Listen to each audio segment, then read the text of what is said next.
hora de la mesa ancha electoral para hablar de los temas del día, pero para que ustedes también puedan conocer los candidatos al Congreso. Se los quiero presentar. Aquí está, a mi lado, Laura Beltrán, conocida como Lalis. Laura, bienvenida. ¿Digo Laura o Lalis? Lalis. Buenos días, ¿no? Gracias por la invitación, acá muy dispuestas. Bueno, pero esto también es para que se presenten. ¿Número qué en la lista de qué? Bueno, no, yo hago parte de la lista Cámara por Bogotá del Pacto Histórico, es una lista cerrada, estoy en el segundo puesto, entonces, bueno, no, dispuestos. Y también tenemos aquí a Julio Nava, ustedes lo recordarán, un cantante yo creo que de mi generación. Sí, ¿Cierto? estamos en la misma generación, pero no me queda bien decir tu edad. Julio, ¿lista qué? ¿Número qué? Soy Julio Nava, sarcástico, 111 por un valle fantástico a la Cámara del Centro Democrático. 111 por un valle fantástico. Y Carol, que ha sido muchas veces analista invitada aquí en la mesa ancha, pero que hoy está como candidata, Carol Borda.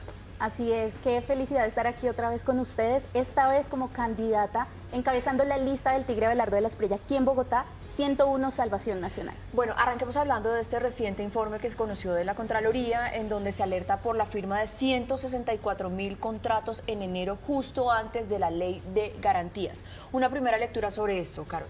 Pues no puedo dejar de pensar el despilfarro de estos 14 billones en comparación con las necesidades que tiene el país ahora con la emergencia que estamos pasando en Córdoba y la necesidad que argumenta el presidente de una emergencia económica, que por cierto tiene unas condiciones de imprevisibilidad, pero sabemos que no, porque en la ANLA dirigida por Irene Vélez ya habían anunciado desde el 2020 que lo que pasó en Córdoba iba a suceder y así lo manifestaron en la página de la entidad. Pero el despilfarro es evidente, pero la razón de ser de la Ley de Garantías es una neutralidad electoral. Lo que vemos acá es clientelismo a puerta de las elecciones. Quieren condicionar el resultado electoral y de alguna forma yo digo, con razón, ahí entiendo el 30% de las encuestas que manifiestan un apoyo hacia Iván Cepeda. Total. Sí, estoy de acuerdo contigo. El tema es electoral puntualmente, el tema es poder tener el aparato burocrático al servicio de las próximas elecciones. Sí, es notorio lo que está haciendo el presidente Gustavo Petro, sistemáticamente todo esto que aprenden en Cuba con el posmarxismo, pues de subir el salario mínimo y endulzar a toda la población para hacerles creer que todo está muy bien. Por un lado que vamos muy bien económicamente, pero por otro lado decretar emergencias económicas. Entonces es evidente que es una táctica puntualmente para mí eso es un soborno con la plata del Estado del contribuyente. Sí, Lalis, usted que está en campaña, en esta campaña electoral que hace parte de la lista del Pacto Histórico, ¿cree que efectivamente todos estos recursos se están destinando por debajo de la mesa para apoyar electoralmente las campañas afines al gobierno? Bueno, yo en principio creo que es un debate disparejo, ¿no? Porque por supuesto acabamos tienen una posición política muy clara. Lo primero es que decir que es clientelismo desde ya es una visión política más no técnica.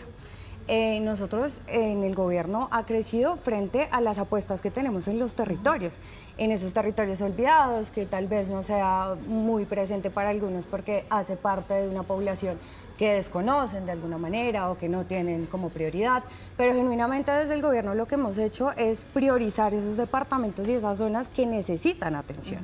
Entonces yo creo que entender esto como algo político, por supuesto que da créditos políticos, pero en lo técnico yo creo que hay una falencia.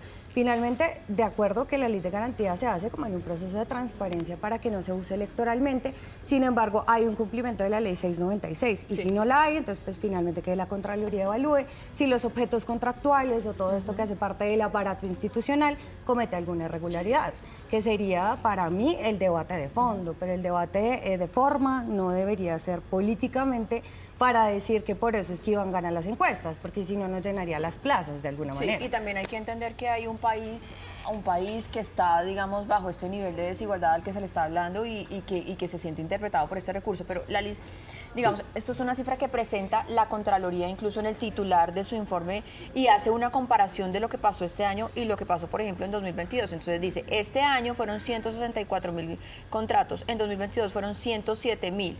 Este año fueron 14.8 billones y antes fueron 8.4 billones. Sí. O sea, se duplica la gasolina y se duplica la contratación. ¿Por qué se dispara esa contratación? ¿Qué, 200 pesos? Va a bajar más. Sí, se duplica en 8.000, pero quemamos el país por 200. Lalis. No ya son se logró tácticas pagar electorales. el fondo, ya se logró pagar el fondo. De la deuda que nos habían dejado ustedes en sus gobiernos. El retrovisor, como siempre, el retrovisor. Bueno, respondiéndote a tu pregunta, la comparación es un poco compleja, técnicamente hablando, porque de 2022 a 2026, pues el Estado ha crecido frente a la caracterización que se hizo de destinación de recursos a las zonas que, reitero, han sido importantes para nosotros en términos de reivindicación de dignidades y de derechos. Entonces, finalmente, hacer ese cálculo cuando hay un gobierno avanzado con unas apuestas ya en marcha, pues es un poco complejo. Pero digamos que atribuirle eso al clientelismo, teniendo en cuenta que no hay una investigación de fondo frente al uso ilegal de alguna de esos contratos o algunas irregularidades frente a la contratación pública, pues me parece complejo. Julio y Carol me habían pedido la palabra sobre este tema. Tú hablas, Lalis, de los territorios, pero lo que estamos sabiendo en las noticias es que hay un amedrentamiento por parte de las guerrillas electoral. Hay unas amenazas directas a las familias. El Cauca, que está próximo a mi Valle del Cauca, ya tenemos noticias fehacientes de personas que están diciendo que están llegando con armamento a pedir el voto. Esto no es otra cosa más que un tratamiento electoral y está encabezado por el presidente de la República, que no debería involucrarse en el tema. Sí, Carol. Recordemos también, conectando lo que dice Julio, que las FARC manifestó que justamente en el Arauca, que sucedió todo lo que sucedió con el ELN, tenían un beneficio por parte del gobierno para que el ELN creciera en el territorio y que además están promoviendo el voto hacia Iván Cepeda. Eso es importante.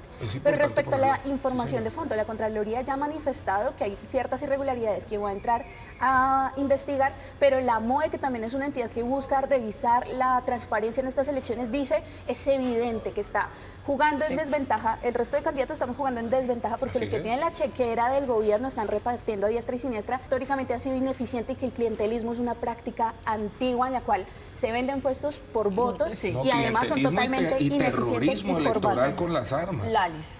No, yo creo que eso es una aseveración compleja. O sea, decir finalmente que la guerrilla está de alguna manera presionando a las comunidades para que ese voto sea por Cepeda me parece irresponsable. Pero eso remarca una narrativa que han intentado postular desde este lado de que Iván es aliado de la guerrilla, finalmente desconociendo que hay un trabajo sobre los procesos de paz que están funcionando. Ahora, frente al tema de lo están que... funcionando. Julio. Dejemos que Lalis termine de hablar. Frente realmente al proceso de lo que ha sido la paz total y demás, yo creo que el gobierno entendió casi al final del gobierno que había que enfrentarlos de alguna manera y todos sabemos que los grupos armados son narcotraficantes, ¿no? Las guerrillas. Entonces, salirnos de ese debate frente narrativo, además ni siquiera técnico, con cifras allí, que no, que es que esto es culpa de Petro, porque Petro... Yo creo que habíamos superado un poco ese tema, pero en elecciones, por supuesto, que les pega narrativamente y les da votos. Sí, además digamos que no va a ser la primera vez en la que Colombia se tenga que enfrentar a unas elecciones en donde haya una presión de los grupos al margen de la ley. Es la realidad que nos ha marcado durante décadas acá en el país. No es una cosa solamente porque haya uno u otro candidato. Lalis, una cosa para cerrar este tema, quizás no tiene mucho que ver con esto, pero lo acaban de mencionar todos ustedes. Y tú acabas de decir algo que me parece importante. ¿El gobierno quizás reconoció de alguna forma que esa política de la paz total no funcionó tanto? Yo creo que más que reconocer, que por supuesto y evidentemente se hace, es bajo un análisis de datos, ¿no? De nuevo, el tecnicismo frente a unas narrativas. Si bien han funcionado la lógica de entender al contrario como una forma de estructurar de alguna manera el conocimiento de los territorios, entonces podemos hablar que en Buenaventura funcionaron esas conversaciones y disminuyó de alguna manera esa desigualdad. Pero la paz total en su política general es complejo en términos de no entender que cada uno de esos actores no era lo mismo que negociar con las FARC. Cuando tú negociabas con las FARC había un Estado Mayor Central. Entonces finalmente esa negociación se había dado de arriba hacia abajo.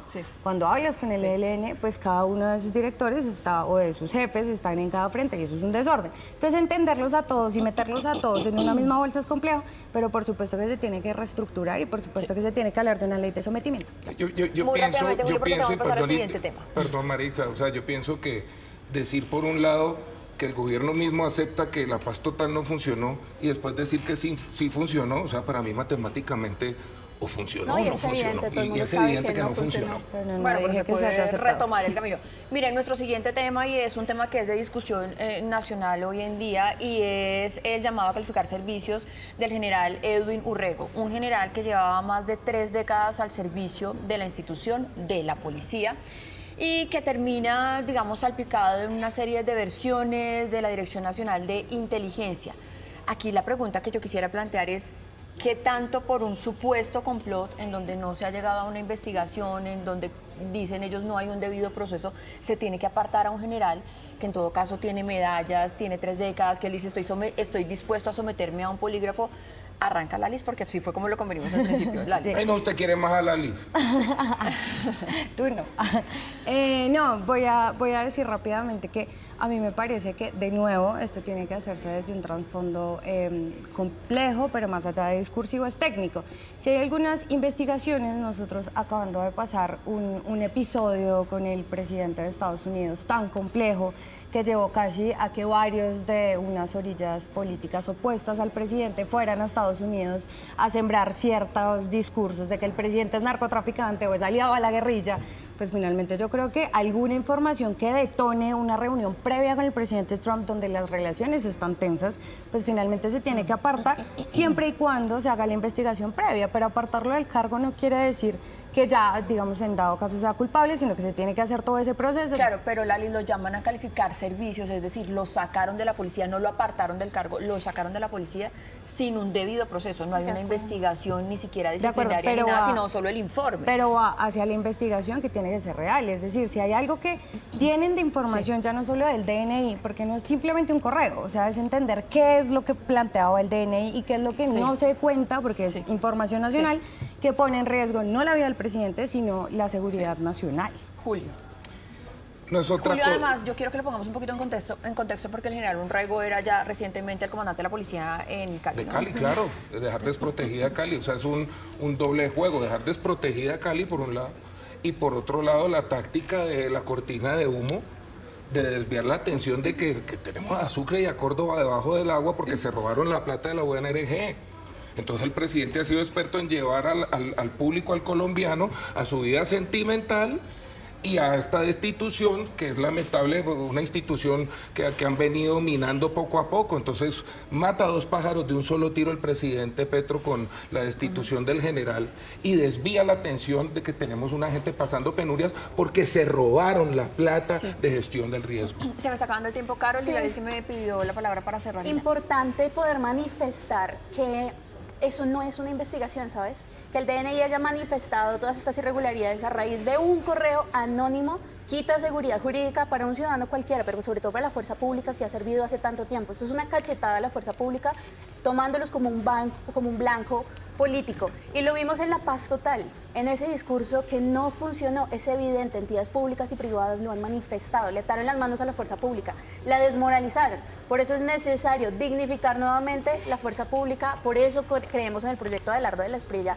en materia de seguridad, impulsada por el general Zapateiro. Y muy importante, que las posiciones que se están manifestando acá no se politicen. Criticar lo que está mal con el gobierno también es legítimo, también es válido y no todo es con un fin político como lo vemos con todos estos espacios. Lalis, para cerrar. No, que la dignidad de los militares no se puede reducir al general Zapateiro, ¿no? Pero además de eso, No se el hace. gobierno ha sido muy claro en aumentarles la dignidad laboral a los soldados, cosa que sus gobiernos no han hecho jamás. Han usado a la fuerza pública como su bandera más fuerte Retrovisor, y nunca dignificaron el trabajo de los soldados. Retrovisor, Y hoy ellos tienen un retrovisor. aumento gracias a este gobierno. Mientras en el Retrovisor, territorio- siempre el retrovisor. Mientras en el territorio mueren, eso no es dignificar la fuerza pública. Se nos Esa acabó siempre el ha sido tiempo, la señores. bandera y no Muchísimas le ha hecho gracias. nada. Julio, usted que me estaba reclamando que porque lo leí tanto tiempo, usted va a cerrar con una canción muy rápida, ¿no? Soy feliz cuando puedo recorrer tu cuerpo, tus colinas de mujer.